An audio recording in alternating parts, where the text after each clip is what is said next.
के खासकर नरेंद्र मोदी और उनके नेता कैसे देखते हैं आप? बिहार से लेकर आंध्र प्रदेश होते हुए आप अगर दिल्ली आए तो। जी बिल्कुल राजीव जी, बढ़िया है। और ये बिल्कुल गला दबाने वाली तो राजनीति चल ही रही है। ये नरेंद्र मोदी ने कहा तो गलत नहीं कहा, इसलिए कि नरेंद्र मोदी खुद भी यही काम कर रहे हैं। और दरअसल जो खुद ये काम करता है ना, उसको लगता है कि उसका ही गला कोई दबा देगा या फिर दबा रहा है। तो ये देखिए, पूरी बीजेपी की जो घबराहट है, वो घबराहट दरअसल एक तो उसके अंदरूनी स्तर पर है, उसके सहयोगी दल जो हैं, उन सहयोगी दलों के साथ जो एक राजनीति बीजेपी कर रही है, वो राजनीति समझिए विपक्ष की राजनीति से, विपक्ष के साथ की जा रही राजनीति से कम खतरनाक नहीं है। तो वहां आपने सही कहा, अभी हमारे एक साथी ने कहा कि वो एक तरह से वो अपने जो सहयोगी दल है उनको भी खड़ा कर रहे हैं एक दूसरे के खिलाफ।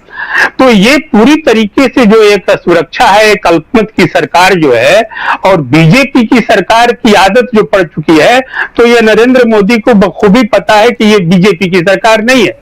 तो इस परेशानी में, इस परेशान हाल में वो चाहते हैं कि कैसे बीजेपी के सरकार की तरफ फंक्शन हो।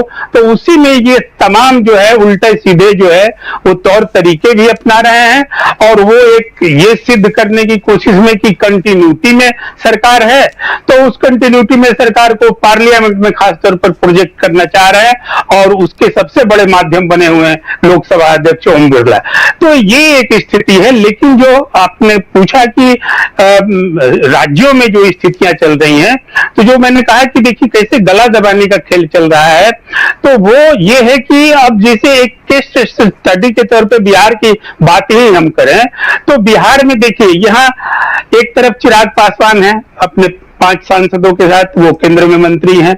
जीतन राम मांझी हैं, एक ही हैं, लेकिन वो महत्वपूर्ण विभाग के मंत्री, एमएसएमई के मंत्री हैं। वो दलित हैं, चिराग पासवान भी दलित हैं। अब ये दलित और वर्सेस दलित का खेला भी खेला रही है बीजेपी यहाँ पर बिहार में।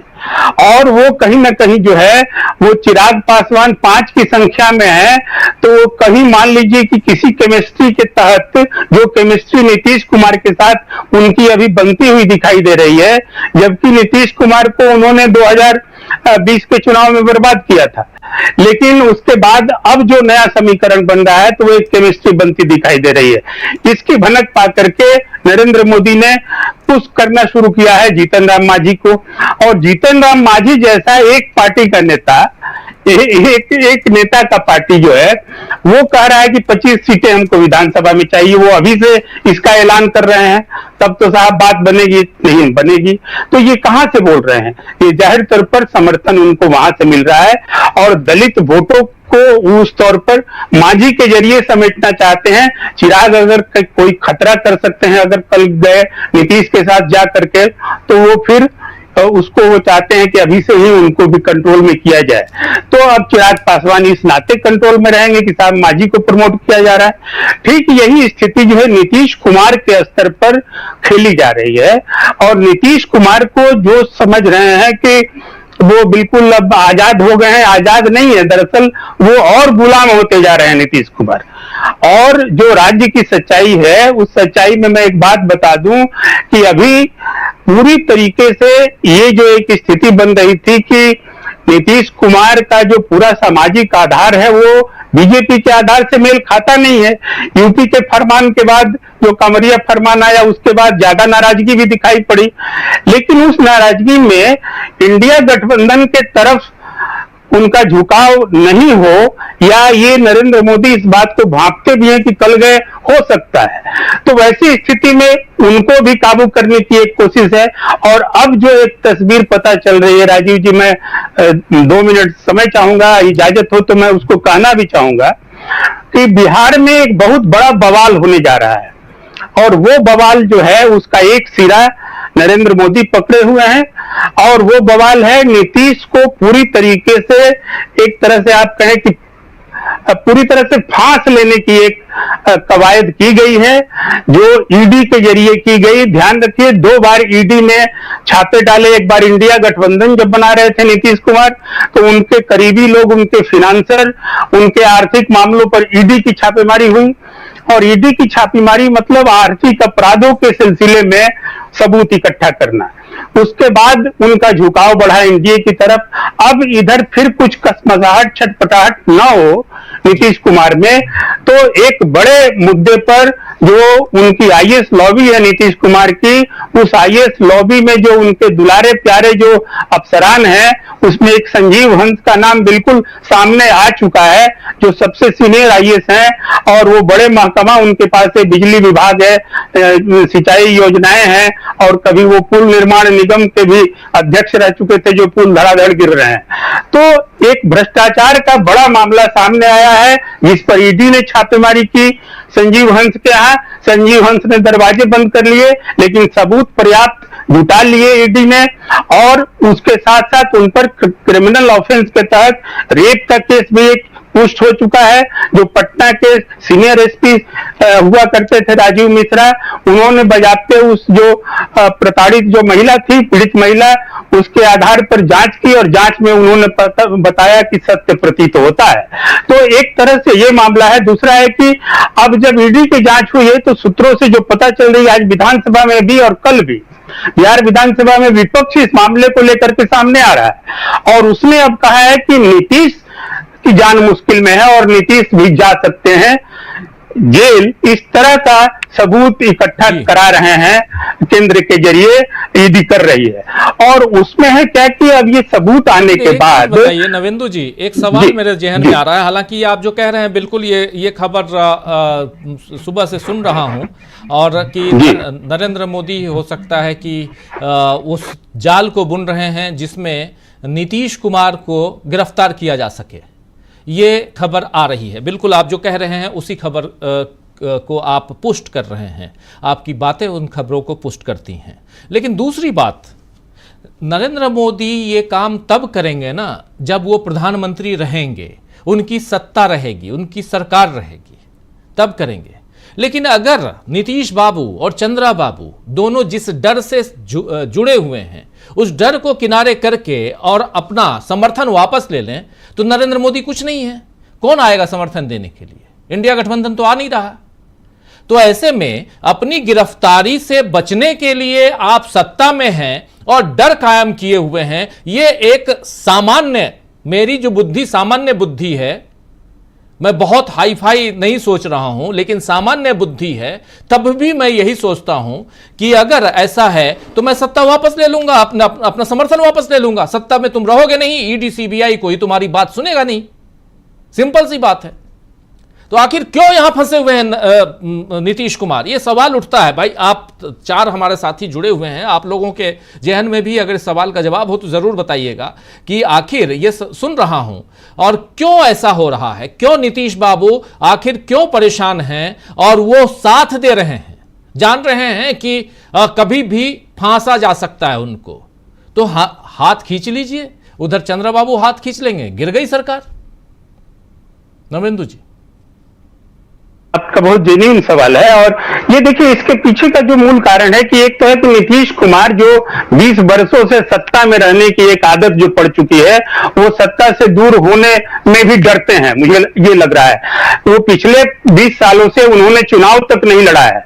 तो आप सोचिए कि ऐसा एक नेता जो 20 सालों से मुख्यमंत्री बना हुआ है, उसने चुनाव तक नहीं लड़ा है, वो हमेशा एमएलसी बन के मुख्यमंत्री बनते रहे हैं और 20 साल से सत्ता चला रहा है, तो उसे सत्ता जाने का डर हो सकता है। और बीजेपी के साथ तो यह बात है कि बीजेपी की सरकार ही इस बूते गिराई जाती है राज्यों में और चलाई जाती है केंद्र में, कि वो जो है किस तरीके से एक भयादोहन की राजनीति करें। तो जो उनके साथ भी सटते हैं उनको भी तो छोड़ते नहीं है बीजेपी। तो एक है कि नीतीश साथ सट के मुश्किल में तो फंस चुके हैं, इसलिए कि उनके मामले, कई मामले अब आ चुके हैं, इसमें कहीं दो राय नहीं है। और ये आज की या कल की खबर नहीं है, मीडिया इसको, नेशनल मेन स्ट्रीम मीडिया दबा रहा था।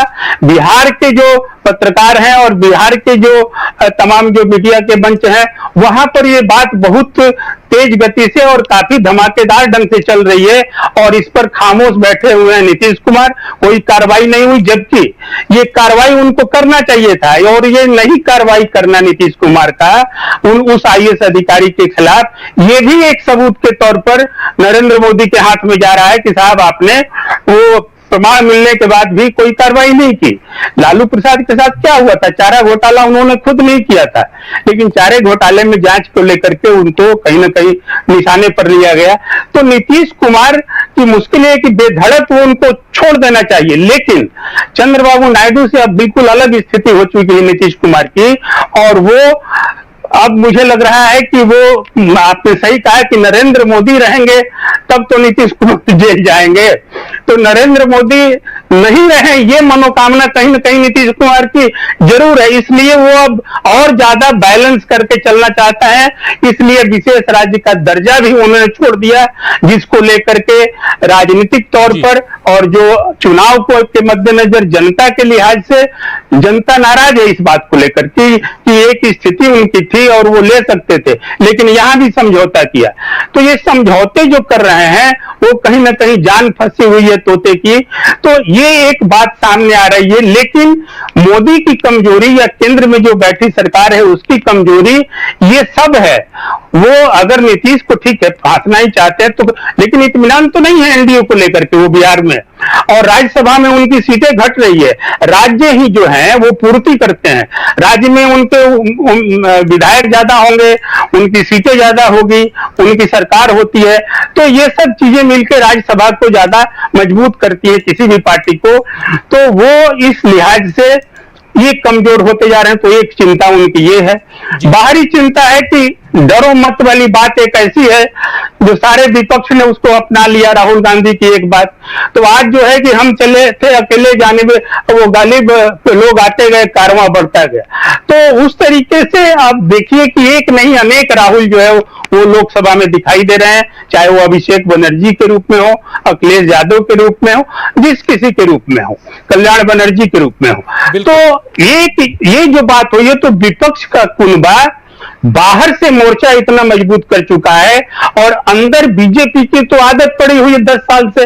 10 साल से क्या बोला बीजेपी के लोगों ने या उनके प्रवक्ताओं ने, बस मोदी मोदी, हर हर मोदी, घर घर मोदी।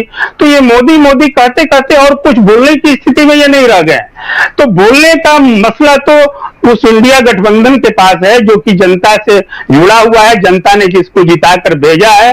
तो ये एक गैप है बीजेपी के पास, जो बहुत बड़ा गैप है कि उसके नेता अब बात बोलने के, जनता की बात बोलने के आदी नहीं रह गए।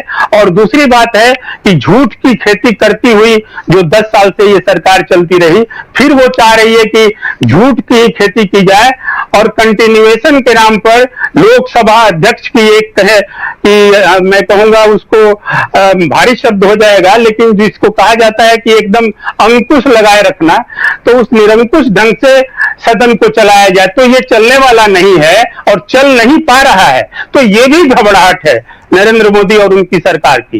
तो इसलिए कुल मिला के जो स्थिति है, इस घबराहट में ये सारे तौर तरीके और भी अपनाएंगे ये लोग, लेकिन इत्मीनान की बात ये है कि विपक्ष का प्रतिकार जारी है। और चाहे वो स्टूपिड कहें तो, चाहे जिस तरह से पार्लियामेंट्री ढंग से अपनी बात कहें तो वो जायज, विपक्ष कहे तो नाजायज, लेकिन ये चलेगा नहीं। अंत तो ये भिड़ंत देखने में आ रहा है। और आपने आशंका एक सही जाहिर की कि हम लोग के समय में ही क्या ये देखने को मिलेगा कि ये जिस रफ्तार पर सरकार केंद्र की पूरी लोकतंत्र के उस मंदिर को ही, उसकी कार्यशैली को, उसके तौर तरीके को ही नष्ट करना चाह रही है या नाशने पर तुली हुई है, तो क्या कोई घमासान जो है किसी दिन हम लोग को पार्लियामेंट में भी देखने को मिल सकता है। तो ये एक आशंका है, इसलिए जनता भी देख रही है और जनता ही इन पर अंकुश लगाएगी, और जनता का गठबंधन, इंडिया गठबंधन अंकुश लगाएगा। जी जी बिल्कुल नरेंद्र जी, बहुत महत्वपूर्ण बात यहाँ बिहार से लेकर और दिल्ली तक आप कर रहे थे, और उसमें एक आशंका